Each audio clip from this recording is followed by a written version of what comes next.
So, hey everybody, this is Joe Minardi, and I got some quick cases for you, some ultrasound cases that I hope you'll find useful.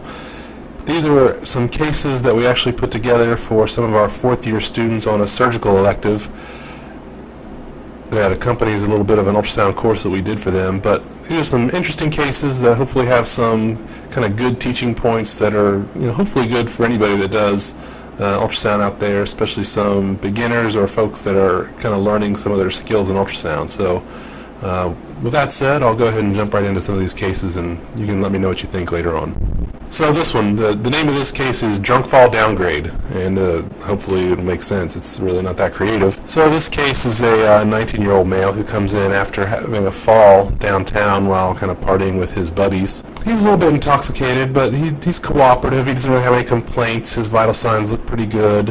He was a trauma alert. I don't know if I mentioned that. He's got a little bit of an abrasion to the back of his scalp, but you don't really see much else going on with him. He looks pretty good. His exam's pretty unremarkable.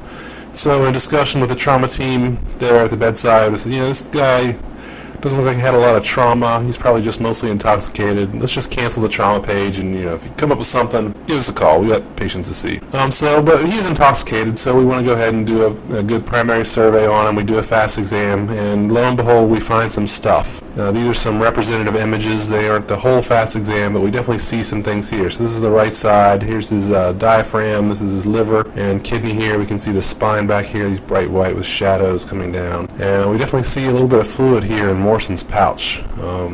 So that's concerning. It kind of raises the level of suspicion that something might be wrong with this guy.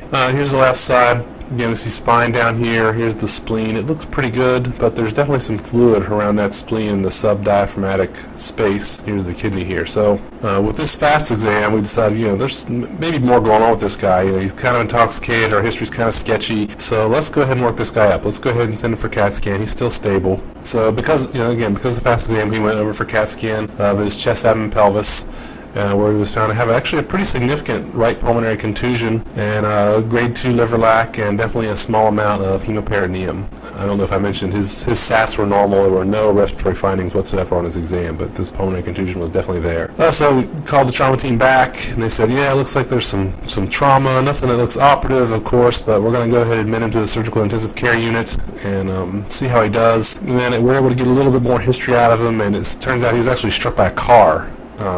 Not sure how fast the car was going, but it knocked him down, so he probably had a little more trauma than we initially thought, and that's probably the etiology of these more significant injuries that we found. So one of the lessons in this patient is that the fast and the stable patient is often debated whether you should do a fast and stable patient or not. Is it useful? And I'll just tell you what my opinion is, and I've had a lot of cases like this where to me there's just no real downside to doing the fast in a stable patient. It definitely can add some useful information. Can you have some false positives here and there? Yeah, but they're not that common. And then again, if you have a patient with confounding factors like this one, who they're a little bit intoxicated, the history's not that clear, or maybe they have distracting injuries, definitely go ahead and do a fast exam. You'll get some extra information. Most of the time it's probably going to be negative, but there's not much risk to it. Go ahead and do it.